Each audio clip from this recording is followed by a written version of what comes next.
Hi everyone and welcome back to Googie's Kitchen, and if you are new here then hello and welcome. My name's Alexis and I post 2 videos a week on a Tuesday and a Thursday at 7 AM. So if you love recipe videos like this one and you want to see more, then please don't forget to hit that subscribe button. And now I'm going to share with you how to make my delicious carrot and ginger soup. As I just mentioned, today I want to share with you how to make my delicious carrot and ginger soup. Now this recipe is really easy to do and it's brilliant for a cold winter's day, but I also thought this would make a really nice starter at Christmas as well. So if you're having friends and family, you can make a big batch of this and serve it as a starter before you have your main course. It also makes a really great dinner during the Christmas period as well. If you're fed up of turkey and all the leftovers, then this one would make a really nice dinner or lunch as well. We're going to be having it for our dinner this evening, and of course while I was making it I thought I'd share the recipe with you. So here is how to make my delicious carrot and ginger soup. I've prepared all of my ingredients. So on here I have 1 onion that I've peeled, sliced and diced. I have about 6 carrots. 6 to 8 carrots is fine for this recipe, and I have just peeled and chopped those. And I have 1 piece of ginger that's about 2 inches thick, I think it was, and I have just peeled and just diced it up. It doesn't have to be perfect slicing or anything like that. You are putting this in the slow cooker, and then later on I'm going to put this into a blender. So as I said, it doesn't have to be perfectly sliced or anything. And then I'm just going to put those in there. And then in this pan here, in the colander, I have some chickpeas, I was going to say then, cannellini beans, and they were dried cannellini beans that I soaked overnight, and then I boiled and let simmer for a good half an hour, I'd say. On the packet it says 10 minutes. But I actually find they're still quite hard after 10 minutes, so I like to do it for a little bit longer. You might find it differently, but that's just my personal, but that's just what I found basically. So I'm going to put these into the slow cooker now.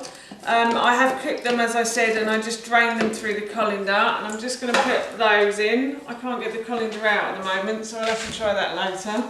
And then I'm going to add to this as well about 800 ml of chicken stock. If you haven't got chicken stock, you can use bone broth or you can use vegetable stock.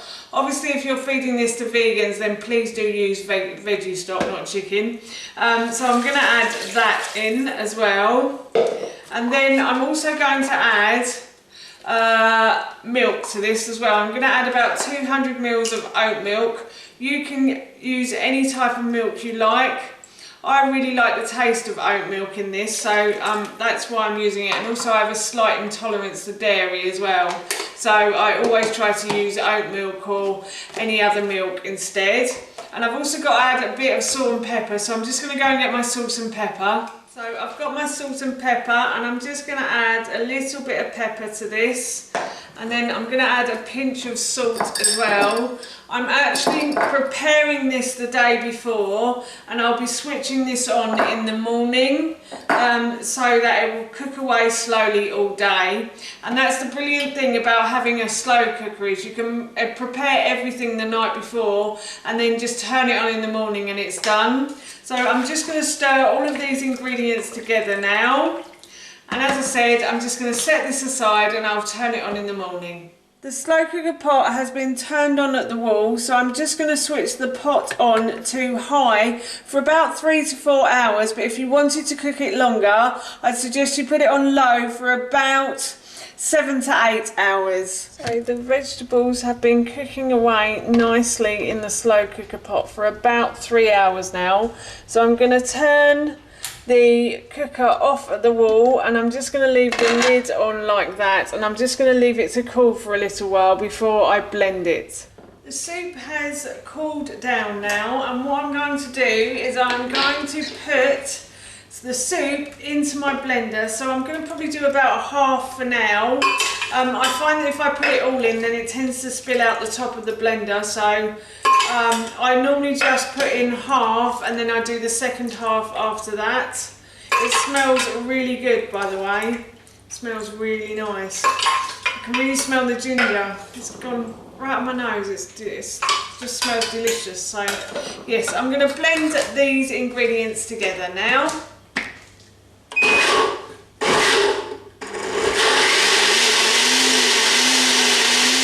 I've blended all of those ingredients together until they are smooth and they're like so. And I'm just going to pour this into a spare jug and I'm going to put the rest of the soup into the blender now. And I'm also going to add a handful of coriander to that as well. Coriander just gives the soup a bit of extra flavour and it's really nice with carrots, I think. Carrot and coriander soup is just delicious. So it's definitely worth a try. But if you don't like coriander, then you don't have to add it in, obviously.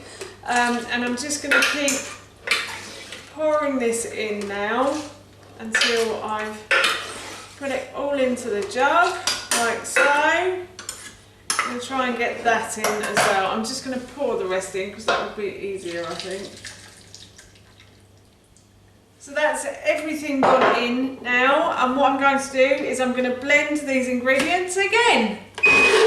I've blended this until it's smooth as well, and now what I'm going to do is I'm just going to pour both of these jugs into the slow cooker pot and I'm going to stir them together like so, and then I'm going to put them back over to one side and I'm going to put it on keep warm until we want to eat it later for our dinner. It's dinner time in our house, so I thought I would just serve myself a little bit of the soup and let you know what it tastes like. It does smell really good, I have to say. So, oh, that's creamy and smooth. There's definitely a big hit of ginger right at the end, which is really nice. I really like that, and you can definitely taste the coriander as well, so that is really good.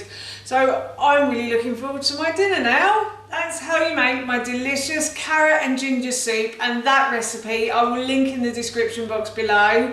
I'm off to have my dinner now, and I'm going to be having this with some chickpea flour wraps. So that recipe I will also link in the description box below too, and they are delicious, I promise you. So for now, that's it from me. Thank you so much for watching. Please feel free to give me a big thumbs up if you enjoyed this video, and please feel free to leave any comments below.